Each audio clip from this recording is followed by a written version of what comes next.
Bismillahirrahmanirrahim. Assalamualaikum warahmatullahi wabarakatuh. Alhamdulillahi rabbil alamin. Allahumma salli ala Sayyidina Muhammad wa ala ali Sayyidina Muhammad.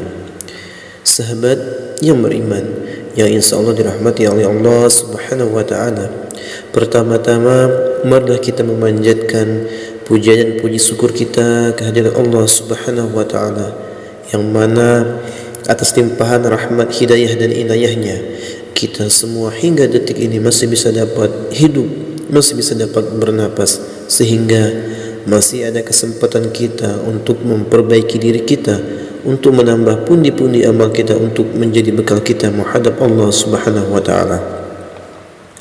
Kemudian salawat beriringkan salam selalu kita sampaikan, kita curahkan kepada junjungan kita, Nabi besar kita Muhammadin sallallahu alaihi wasallam. Sahabat yang beriman, dalam kesempatan ini kita akan mengulas sederet cerita, sederet ciri-ciri rumah seseorang terkena sihir. Yang pertama, hawa rumah menjadi panas. Apabila hawa rumah mendadak terasa panas, dan tidak hanya terjadi di siang hari saja, bisa jadi rumahmu telah dikirimi santet atau sihir oleh seseorang. Hal tersebut tak mengherankan, karena santet dapat menimbulkan gesekan energi yang panas yang memancar di dalam rumah. Dengan demikian, meski menyalakan kipas angin atau bahkan AC, hawa rumah masih tetap saja terasa panas. Yang kedua, menimbulkan aura negatif di dalam rumah.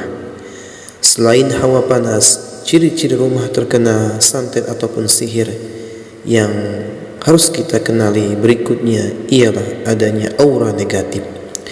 Tak banyak yang menyadari aura negatif yang muncul karena santet bisa membuat orang merasa tidak nyaman saat berada di rumah. Parahnya lagi, tidak jarang aura negatif yang muncul karena santet itu membuat rumahmu terlihat suram dan membuat orang menjadi malas untuk datang ke rumahmu. Kemudian yang ketiga, sering terjadi pertengkaran. Santet ternyata juga bisa memberikan dampak kepada penghuni rumahnya. Salah satu ciri-ciri rumah terkena santet ialah sering terjadi pertengkaran. Hal tersebut biasanya disebabkan karena hal-hal sepele oleh adanya aura negatif yang datang ke rumah dari ilmu santet. Kemudian yang keempat, rumah terlihat menyeramkan. Selanjutnya, suasana rumah yang terlihat menyeramkan ternyata bisa menjadi ciri-ciri rumah kena santet. Sayangnya, ciri-ciri ini agak sulit untuk diketahui karena biasanya hanya orang luar saja yang bisa merasakannya, sementara penghuni rumah tidak bisa. Nah, suasana rumah yang terlihat menyeramkan ini bisa membuat pengunjung yang datang ke rumahmu menjadi tidak betah untuk berlama-lama di sana. Kemudian yang kelima, penghuni rumah diganggu jin.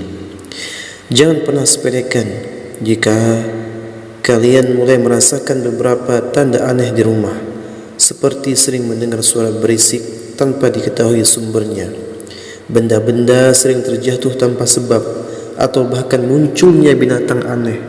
Perlu kita ketahui, tanda-tanda aneh tersebut bisa jadi ulah dari jin yang dengan sengaja dikirim untuk mengganggu penghuni rumah.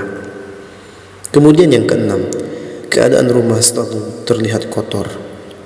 Apakah kita pernah merasa rumah selalu kotor walau sudah dibersihkan berkali-kali? Jika iya, bisa jadi hal tersebut terjadi bukan karena disebabkan oleh angin yang membawa debu kotor, tetapi karena adanya sihir hitam yang sedang ada di dalam rumah.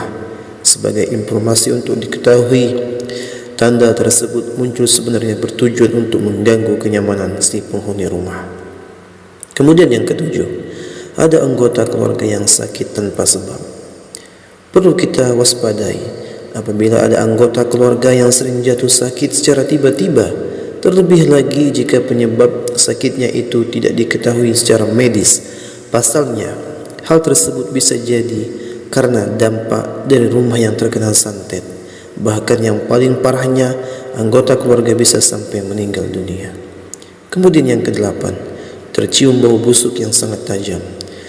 Tanda rumah Karena santet yang paling mudah untuk dikenali adalah terciumnya bau busuk secara menyengat di rumah.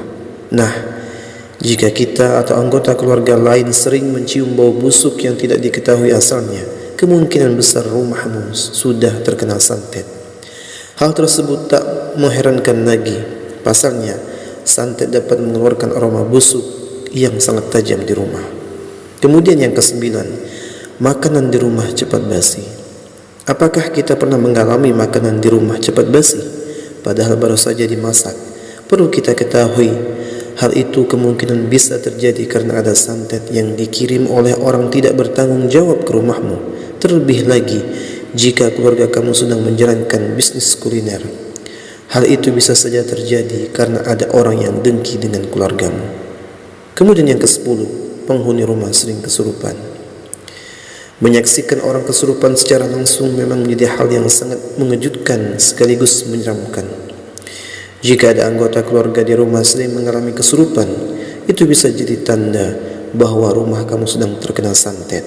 Perlu kita ketahui, penghuni rumah yang kesurupan terjadi sebagai dampak dari santet atau gangguan dari makhluk halus yang dikirim ke rumah. Kemudian yang ke-11, ada binatang tidak lazim datang ke rumah.